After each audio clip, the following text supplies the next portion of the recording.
Alright, boys, chest and shoulders. Before I start talking, let's witness the PR of today, bro. Today I was super strong, like the weights were feeling kinda light.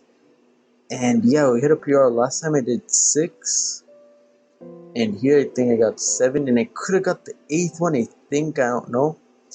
I was struggling with the 8th one. I think I got it, but my spotter did help a little. I think, nah, I think I didn't have it. Who knows? Who knows? Second set. I like to do 2 sets with heavy weights, even though I shouldn't, because that first set already broke the muscle and I wasted all my energy on that. And it's better to get like a higher on the higher rep side for muscle growth. But hey, I just like throwing heavy weights and getting a little stronger every day, because hey, you build muscle like that. Like strength and muscle are very correlated. This last rep was beautiful. Like the feeling you get when you complete that last rep and you just grind it out and get it, it's majestic, honestly. Alright, third set.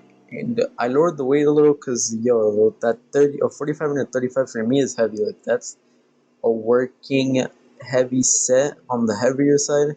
If you're doing a working set, you should probably get like between 6 to 8, 12, but that 45 and 35 is pretty heavy. But here I dropped the weight a little, but I still consider this weight like heavy. I only got like 7, but I was like very fatigued, but still it was heavy. Alright, we hit chest, now we have to hit some shoulders, and a lot of people don't like pressing for shoulders, and that's like the biggest mistake you can make. You're missing out on gains if you're not pressing for your shoulders. I mean, like, a bunch of people say that. A bunch of like advanced lifters say like, yo, pressing it's so good. Mostly the scientific lifters. And yo, people like make fun of the scientific lifters, but like you can't deny science. Like, sure, do whatever the fuck you want, whatever you like. But if you like shoulder pressing and you know it's good and it's actually good, just do it. Like, but if you don't like it, don't do it. Alright, guys. So I was pressing 70s. Like, I'm stuck on the 70s because I should do like 60s, but 60s feel too light. And then if I go on the 70s, they're not like, they're heavy, but they're not that heavy. I can get like 6 reps, 7 reps, but I'm stuck around there, 6 or 7. And I think it's because I like go for the PR on the bench press, and that like fatigues the hell out of me. And then for shoulder press, it's a very taxing movement also. So I don't have a lot of strength. And here I tried copying that kid that on TikTok that goes past failure. I mean, I like reaching failure, but like you don't have to make those faces really. But sometimes it's fun to get those faces out of your system. Like what I was saying about the shoulder press is that yeah, I was very fatigued. So I did that one heavy set with the 70s, and then I did a second set with the 60s, and then I did a instant drop set after I did that set with the 60s.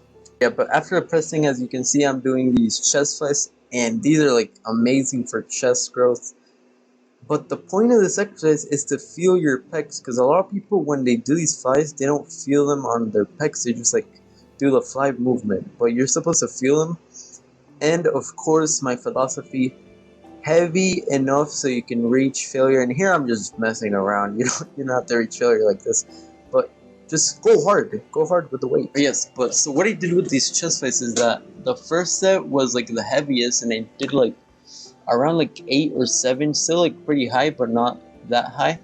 Like that's a sweet spot. If you can get 8 reps with a heavy weight, like whew, you're killing it. If you're doing that, like that's a sweet spot for muscle growth and strength. But yeah, after that first set, if you reach failure on the 8th rep, you should lower the weight a little.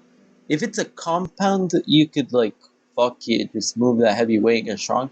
But like for this, you're supposed to like feel it on your chest. So I dropped the weight a little after that first set.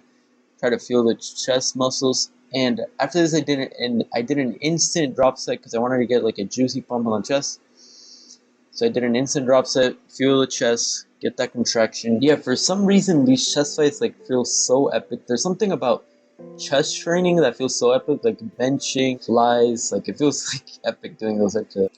And after that, so we hit 2 chest exercises, now we have to hit another shoulder exercise. And the guys, classic lateral raises, like if you're not doing this, like you're not gonna build shoulders. I mean, you could just doing pressing.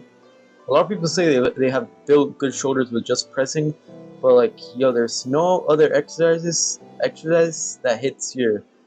a side delt? There probably is, but they're like the most popular and easy one to do. So my lateral raise training style is that I do one heavy set. So the last clip I was doing 25s. Now in this clip I'm doing 20s, and I do 2 sets with the 20s, and that's basically it. But on the last set I do an instant drop set till I reach the 5-pound dumbbells, and that way you'll get a freaking insane pump, burn, muscle breakdown, all of that. You're gonna get the muscle breakdown with the first heavy set. Then the other 2 sets, like you take breaks and shit, they're still gonna break down the muscle, get a pump, and then you're gonna get an even juicier pump from all those drop sets. Alright, so yeah, that's basically my lateral raise technique summarized. So I basically explain this every video. If you're going to the gym consistently and you're not spamming lateral raises, like you're missing out for real. And lateral raises are like one of the only exercises that can give you like that X frame or like that V taper. Basically, that aesthetic look. The aesthetic look consists of having big shoulders and a big back, so you can look like freaking aesthetic as fuck. But hey, obviously, you have to train your chest, your arms, your legs. You have to train your whole body. Like, don't be lazy. Train your whole body, but emphasize your shoulders and your back, and you're gonna start looking aesthetic for realsies. But today's lift was pretty good because once you hit that first PR, like if you're lifting every day, you have to have a movement where you want to progress in strength.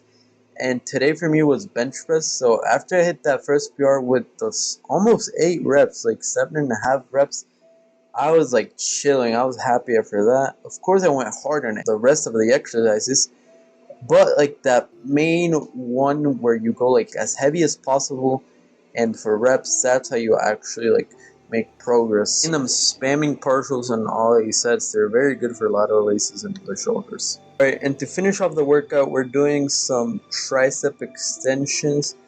And guys, if you want to build your triceps, you have to have a movement where you're pressing overhead. The reason for that is that your tricep is fully extended or contracted when it's overhead. And I enjoy doing these like skull crushers, like overhead extensions. Like they feel like epic.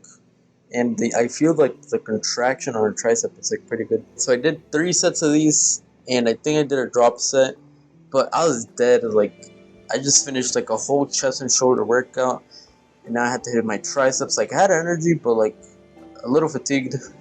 But yeah, so like after I finish the bulk, I might add a complete shoulders and arm day. I feel like it's better for arm growth. But yeah, I did 3 sets of these, and I found like a pretty heavy weight that was heavy but not too heavy, where I could do like a couple reps. I just stuck with that weight. Alright, after that, push downs, and I spam push downs. I feel like they're the best tricep exercise. And here I found again a weight that felt good. I could like hit it for a couple reps, and it wasn't that heavy.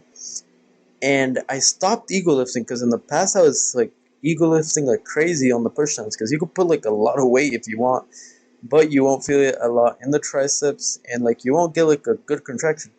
But if you do this with like a proper like moderately heavy weight and just feel the contraction, yo, you're gonna get a crazy pump and tricep growth. The angle for this clip is, for like the past 2 clips were kind of scuffed because like around this time the gym starts getting packed, so I had to put like the camera kind of close. But yeah, the angle is weird, and like you can't see the tricep contraction because it's from the back. Like, this exercise from the side, it looks insane. Like the contraction you get is nutty. Right, yo, so this was the last exercise of the lift. Some classic push downs.